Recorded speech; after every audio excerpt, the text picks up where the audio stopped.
Hello everyone. Life is a ride of a roller coaster, full of challenges, hardships and hurdles.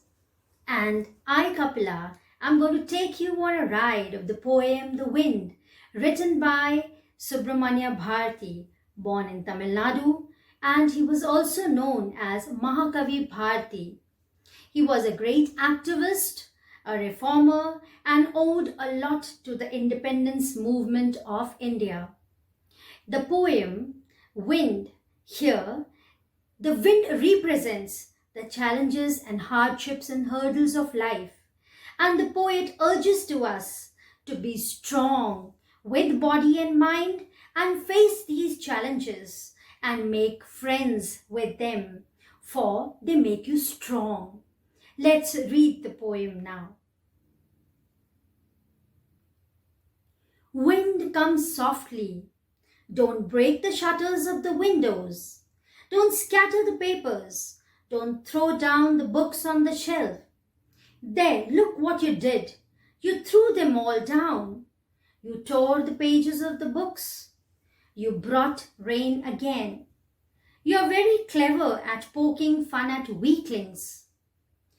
Frail crumbling houses, crumbling doors, crumbling rafters, crumbling wood, crumbling bodies, crumbling lives, crumbling hearts.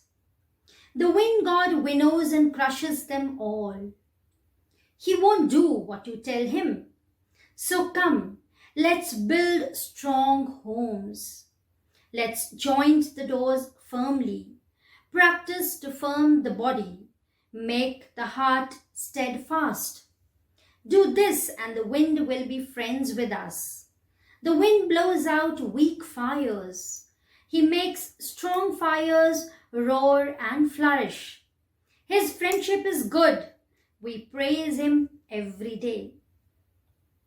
So if we divide this poem into two parts, in the first half of the poem, the poet is urging the wind not to do certain things, not to do destruction. What all things he's asking? He's asking the wind to come softly, not to break the doors and windows, not to put down the books from the shelves, not to scatter the papers. All these things he's asking the wind not to do. He's also telling that the wind is very clever. It pokes or it punishes, or what it does is it becomes naughty only with the weaklings. The weaklings are the people who are weak, who are frail. So the people who are weak and frail, the wind, that is the challenges and the hardships of life, they play with those people only. The ones who are very strong and who are able to withstand the challenges of life, the challenges cannot do anything to them. This is what the poet is saying. So what does it affect? The wind affects the crumbling. Crumbling is the ones which are ready to fall down, the ones which are really very weak and frail. So the crumbling houses, doors, windows, roof, rafters, etc. And even the body and mind. If you're not strong with the body and mind, then also the wind is going to sweep you away. It is going to destroy you. Right? And the wind doesn't listen to the weaklings. It doesn't listen to and it doesn't do what we tell the wind.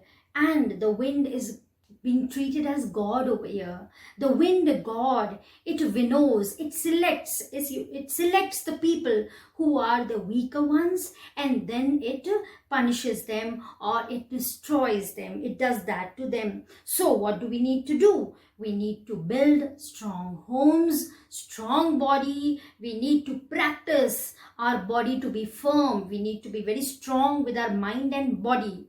And the last four lines, they give us the lesson of life.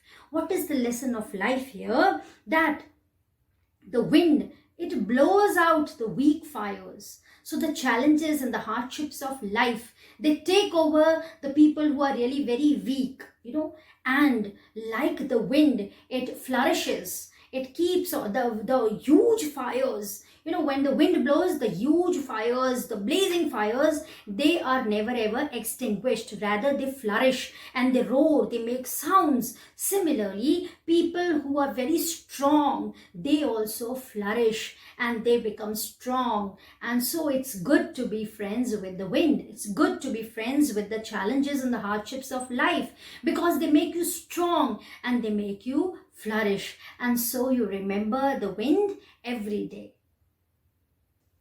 Here are some important words from the poem. You may pause the video and have a look at them. Now, let us do the exercise. Question 1.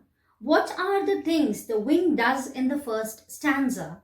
In the first stanza, the wind breaks the shutters of the doors and windows, it scatters the papers, it puts down the books from the shelves, and it affects the weaklings. Have you seen anybody winnow grain at home or in a paddy field? What is the word in your language for winnowing?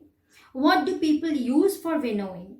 Now, see children, you must have seen people separating the grain from the chaff and the husk. So that is the process of winnowing. So what is it called in your language? You write it over here. And what is that instrument? Like in Hindi, it is called soup.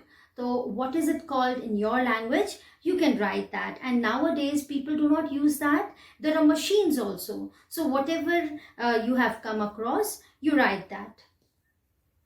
Third question, what does the poet say the wind god winnows? The wind god winnows the weaklings, the ones who are very weak with body and mind, and he crushes them all. What should we do to make friends with the wind? To make friends with the wind, we should have a firm body and a strong mind. What do the last 4 lines of the poem mean to you? See here, the last 4 lines tell us that a weak fire is easily blown out by the wind. Similarly, a weak person also shall be destroyed or perished by the challenges and hardships of life. But a strong fire, the one which is blazing, which has got, great height of the flames, that fire, it roars and it flourishes. Similarly, a person who's really very strong is going to withstand all the challenges of life, the hardships of life, and will be victorious at the end. So we need to be strong really and make friends with the wind. So wind acts like a friend for the roaring fire, the huge fires. Similarly, the challenges and the hardships of life will act as a friend for the people who are really very strong, and they'll make those people strong. Next question, how does the poet speak to the wind, in anger or with humor? I think it is humor here according to me, because there is no anger shown over here. You must also have seen or heard of the wind crumbling lives. Yes, you must have seen a huge storm came, and the next day in the newspapers we see that a 100-year-old building had fallen down because of that, or a tree had fallen down and it took many lives. So this is it.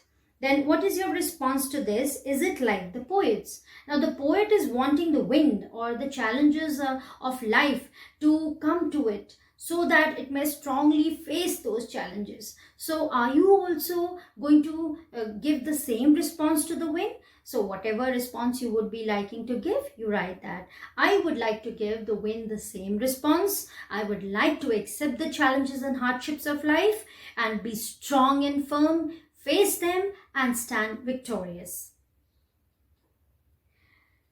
Now they're asking you about any poem which you have learned, any such poem which gives you a lesson of life like the wind, because the wind was written in Tamil language. So similarly, if you have read of any such poem in your language, you can share it with us. That's all for now. We'll be meeting with more teachings of life in the upcoming videos. Till then, take care.